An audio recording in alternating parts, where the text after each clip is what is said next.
So I believe I'm a housing market economist, but let's talk about tariffs today. I don't have like economics degree, but I'm going to use basic rules of supply and demand and basic business running of like using the P&L analysis, and I'll kind of break it down and give you my own thoughts about the tariffs because there's a lot of talks going on right now. Welcome back to Shawn Realty podcast. So when I was growing up in South Korea, I've seen this before. The tariffs put on imported products by the Korean government. So for example, I actually know a friend of mine who went to California, somewhere in like Southern California, to buy this custom made guitar, electric guitar. It might have been like a Tom Anderson or something like that, if you know guitars. So he went to California. He told me about measuring his hand so that they can like customize his neck size just to fit his hand. And a few months later, when he came back, I was in the 20s, I think.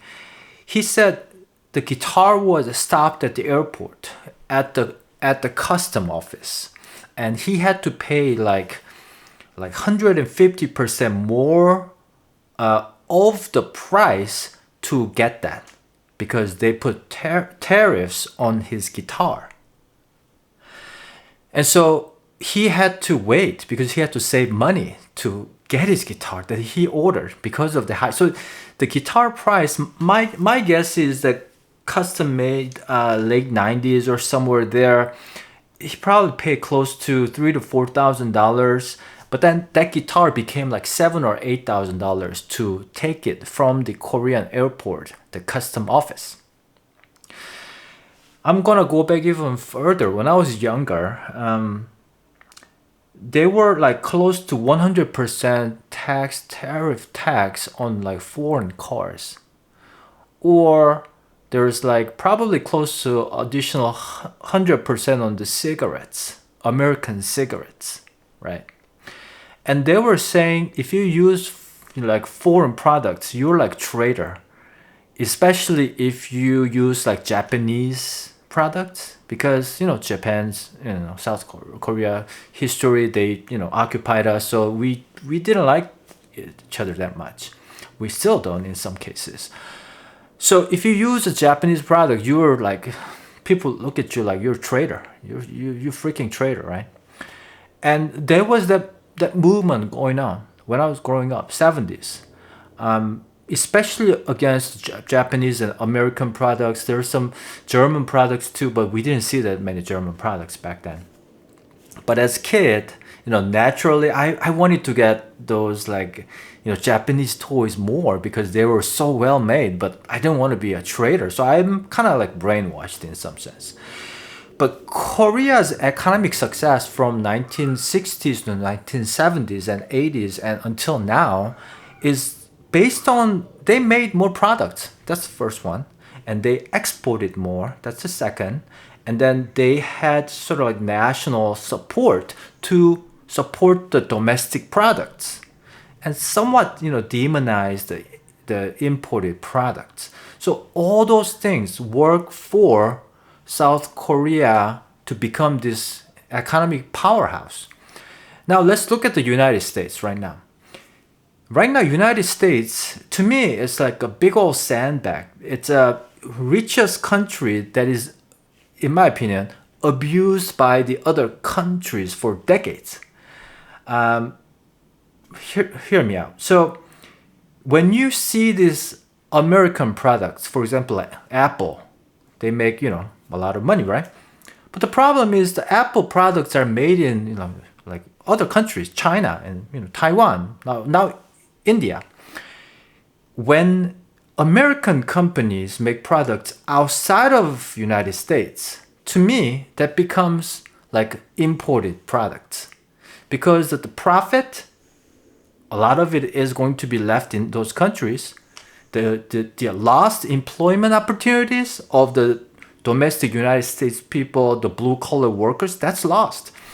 So in a way, the American corporations making products outside of United States, to me, it's more like foreign products. I mean, you can argue with me on this, but that's how I see it. So if I put myself back to, let's say, if in the 1960s and 70s, if Korean companies made products in China back then, China will get richer and Korea wouldn't have gotten this rich. That's my point. So right now, so basically United States products are made outside. All the blue collar jobs pretty much left in the 80s and 90s. So the blue collar are the main sort of like economic force that move the money supply. What I mean by that is they're the one need to buy like first homes.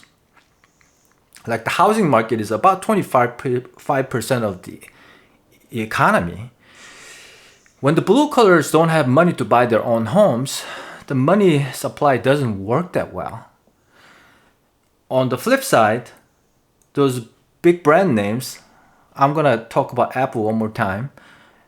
People who are in the top tier of the development, who are here making those products, they're going to get really rich.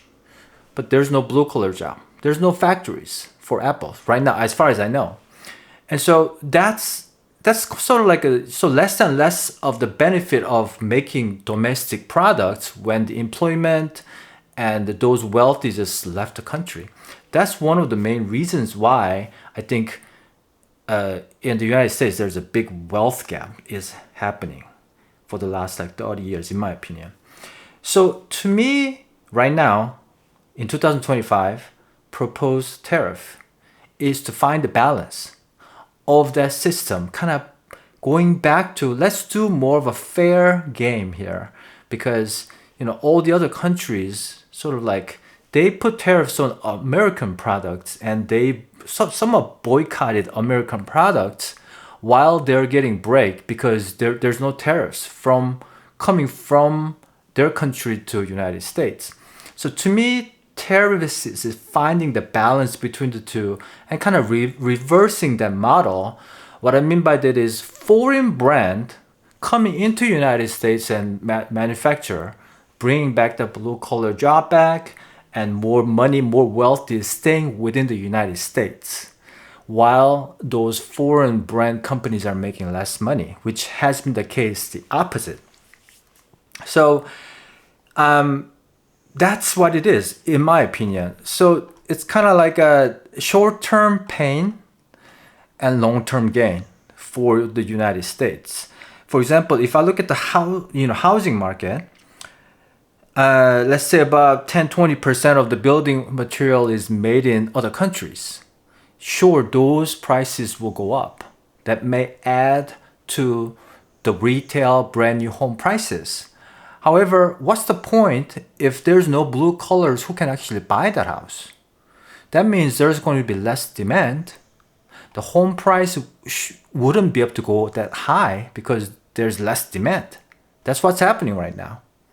The brand new homes are doing price cuts left and right because demand isn't quite there because price is too high. So my prediction on brand new homes is that ultimately, brand new home builders will have less margin, not home prices going way up, because there are like resale homes that's going to keep the brand new home price honest. Because if the brand new homes price too high, consumers will flock to resale homes. They're going to give up their brand new home.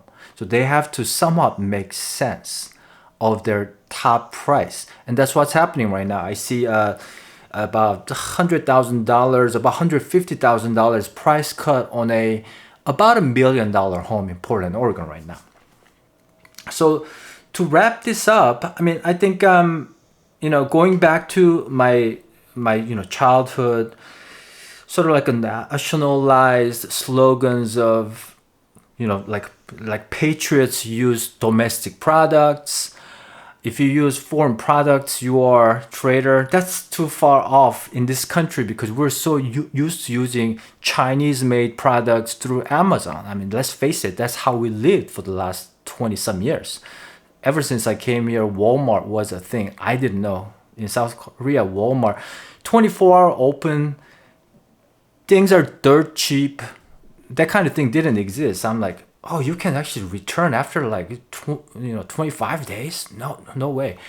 Anyways, going back to that, it's time to find the balance. That's what they're doing. So it is going to be a short-term pain and long-term gain. The system, in my opinion, trading has been so off-balanced, and I can see that the people in the United States are suffering right now. Just looking at the housing market, that is 25% of the United States economy is kind of locked right now in a sense.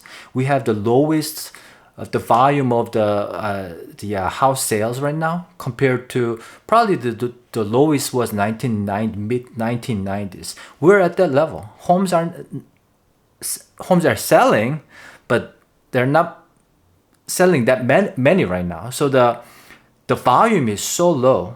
And that tells me that the people in the United States are economically in a hardship right now.